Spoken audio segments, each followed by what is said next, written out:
Hello everyone, welcome back to my channel. Before starting the video, please subscribe and keep watching for more details videos. Iga Swiatek tells people who criticize Wim Fissette what they should do as she reveals the biggest challenge they've. Iga Swiatek won her 6th Grand Slam title recently and is now preparing to make her return to action. After struggling for form during the early months of the season, the Polish star bounced back at SW19 as Swiatek won her first Wimbledon title, defeating America's Amanda Anisimova 6-0. 6-0 in the final. Swiatek clinched her 6th major, returning to world number 3 in the process. Swiatek proved many fans and pundits wrong at Wimbledon, as some had called for her to fire coach Wim Fissette before the tournament. The Belgian coach had been partially blamed for Swiatek's poor form earlier in the year, but reminded everyone why he's one of the top coaches in the world when she lifted the title at SW19. As Swiatek prepares to return to action at the Canadian Open, she has told Fissette's critics what they should do in the future. Iga Swiatek says people need to give more trust and time for coaching relationships to click. Appearing as a guest on the Served with Andy Roddick podcast, Swiatek reflected on the first few months of her and Fissette's coaching relationship. People should give a little bit more trust and a bit more time for things to click. It's not like we are just going to repeat what we did before, and I am stubborn, she said. I wish I was not that stubborn. I think it's a good thing and a bad thing. It's hard to get rid of it if it's bringing you some positives, but I am super stubborn. Most of the challenges that occurred were basically me being stubborn or us not understanding each other because it's the first time that I have a coach who does not speak Polish. These are things you solve pretty quickly. Before hiring Fissette, Swiatek had worked with Polish coach Tomasz Wiktorowski, with whom she won 4 Grand Slam titles: 2022 French Open, 2022 U.S. Open, 2023 French Open, 2024 French Open.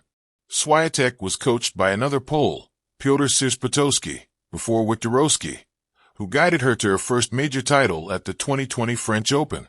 After her split with Wiktorowski at the end of 2024, Swiatek outlined her intentions to hire a non-Polish coach in a post on Instagram.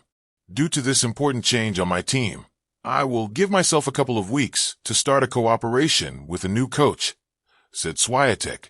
I'm in the middle of first talks with coaches from abroad non-Polish because I'm ready to take the next step in my career. Choosing to hire Belgium's Fissette, Swiatek quickly took the next step in her career, winning her first Wimbledon title in 2025.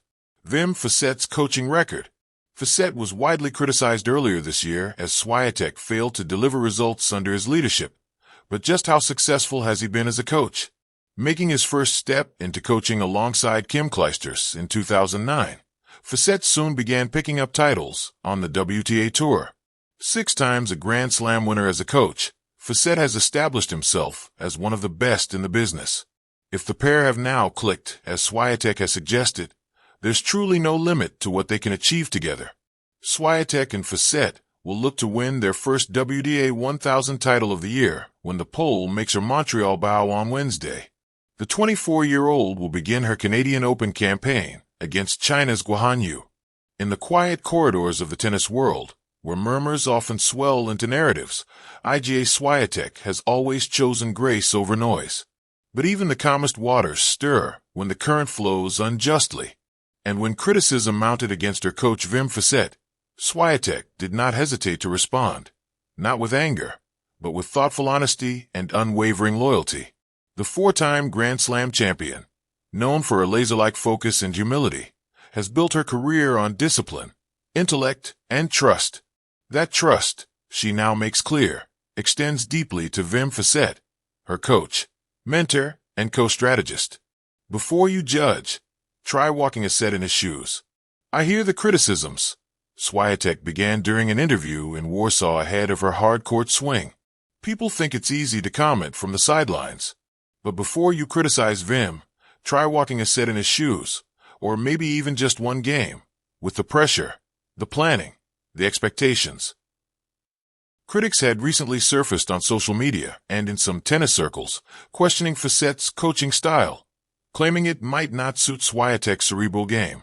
Others believed the coaching switch from Tomasz Wiktorowski had been too abrupt, too disruptive. But for Swiatek, the narrative was misinformed.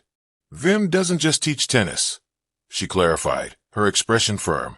He helps me manage emotions, pressure, schedules, and maybe most importantly, silence my inner doubts. Swiatek's collaboration with Fissette, which began quietly but purposefully earlier this year, has already produced visible results. While critics measured success only in trophies, Swiatek looked deeper, into personal growth, emotional maturity, and mental clarity. The biggest challenge, trusting again. In her most candid admission yet, Swiatek revealed that the biggest challenge she and Fissette faced wasn't technical at all. It wasn't about backhands or serve velocity, she said. It was about trust. After a whirlwind rise in the WTA circuit, Iga had become increasingly cautious with those she let into her inner circle. Switching coaches, especially after winning so much under Wiktorowski, was a vulnerable decision. When Wim joined, I was afraid, she said. Not of him, but of changing what already worked. That fear became our biggest challenge. According to Swiatek, the early days of the partnership were filled with long, emotionally heavy conversations, not just about tactics, but about values, fears, and long-term goals. Fissette, with his deep resume of working with champions like Kim Clijsters, Naomi Osaka, and Angelique Kerber, brought with him wisdom and calm. Wim never tried to force things. He listened, and slowly, I began to trust not just him, but myself again. We're not robots. Swiatek took a moment during the interview to reflect on the tendency of fans and pundits to treat athletes as machines. We're not robots. People think every match we play has to be perfect, but tennis is full of imperfect moments.